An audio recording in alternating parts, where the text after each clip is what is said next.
Hi, Dripping Springs. It is Ashley Tullis with another episode of Small Business Spotlights. And today, my guest is Miss Julie Lightfoot, owner operator of This Girl's Kitchen. Julie, how are you? Hi, Ashley. I'm doing great. We finally thawed out after that snow.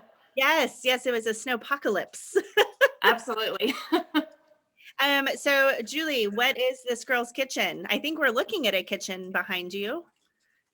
This happens to be This Girl's Kitchen.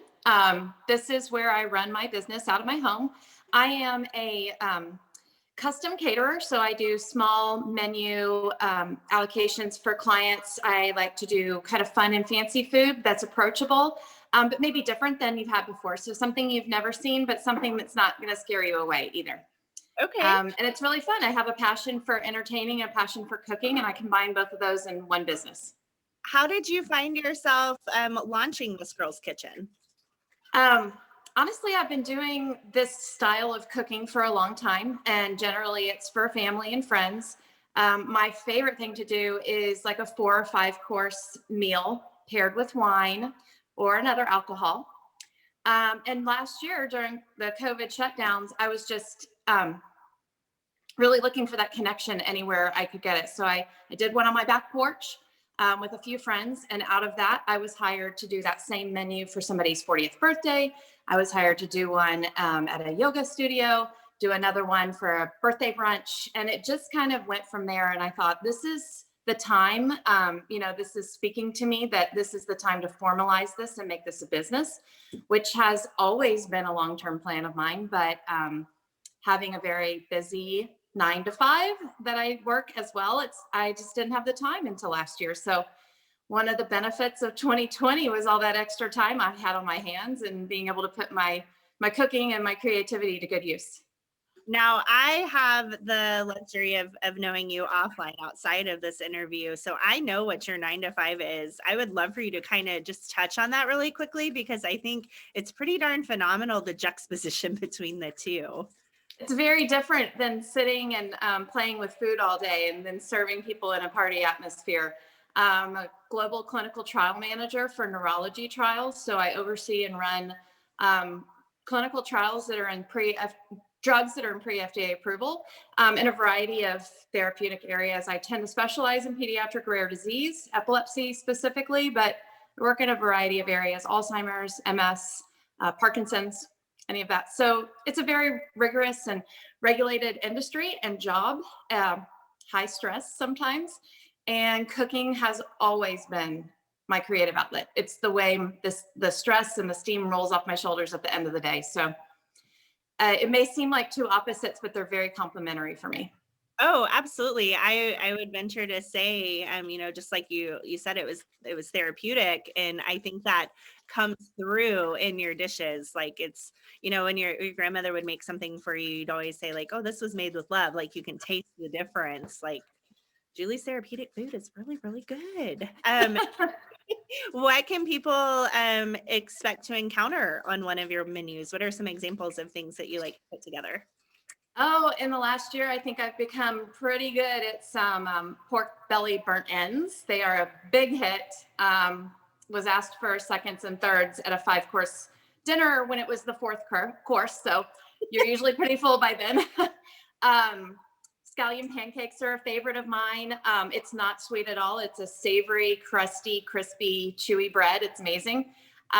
Sweet potato gnocchi in brown butter was a big hit. I did a literally farm to table dinner at Black Bear Farm in November and used all ingredients from her farm. And the sweet potato gnocchi was a huge hit. Actually, we made that one for Christmas Eve for my family. We loved it so much. Is farm to table something that you get excited about doing? Absolutely. I love the idea of going local, providing or sourcing from local providers, partnering with farms, partnering with CSAs, that type of thing. That's the way I've been cooking for myself and my family for over 10 years. When I first learned about CSAs, which are like your Johnson's Backyard, farmhouse deliveries, who I've used for over 10 years.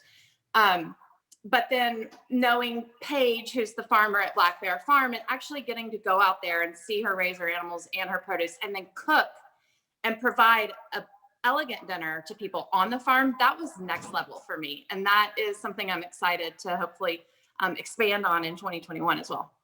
So in 2021, will an average Joe Schmo like myself be able to find themselves at a table where this girl's kitchen is serving? Absolutely. Absolutely. Contact me, tell me what date you want, give me some inspiration, and I'll come up with a menu. But hopefully, we'll have some of those farm dinners as well coming up this year, where we'll be able to sell tickets or sell them as private events. What is your sweet spot? Like, how many people do you enjoy serving? Like, if you could create the perfect dinner party, what would that look like? How many people would be there? I love the 8 to 12, 14, anything bigger than that just gets a little big. It gets hard to hear when I'm explaining a dish. But I feel like the vibe at the table is always very quaint and great when you have just about that many people.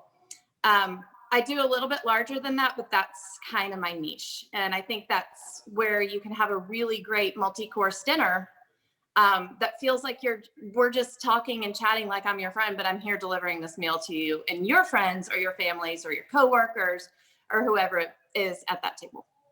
Could people hire you out for a really, really small event, like an anniversary dinner with just a couple there, or Yeah, a couple and some friends? Is there anything that's too?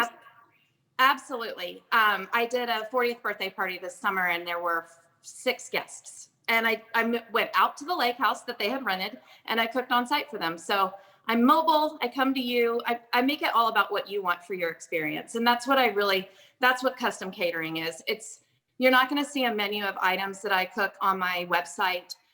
You'll see pictures, you'll see ideas, but every event is different and it's put together with my client in mind and what they want to experience for that, specific moment.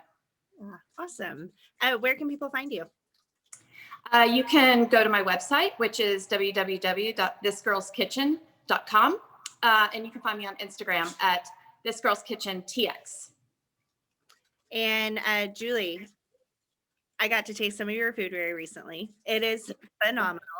It has been a couple of weeks, but something that you didn't even mention that was been a personal highlight. I got to try a little sample of her ice cream. It was a turmeric honey ice cream, and it blew my mind. Like, I can't get enough of that. Like, can we have it? Yeah, that was for the farm.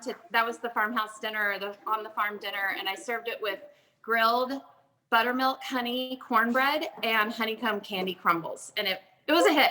I have to say, I'm not a dessert person. I'll eat savory every day over dessert, but I've been having fun coming up with new desserts this year, and that was a fun one. Well, I can't wait to see more of this in 2021. So guys, this is Julie Lightfoot, owner operator of This Girl's Kitchen. You can find her online or on Instagram. Thank you so much for tuning in, Julie. Thank you so much for taking the time to chat for a few minutes with me. And as always, it's good to see you. Thanks, Ashley. I appreciate you having me on here. My pleasure. Have a good one. We'll see you soon.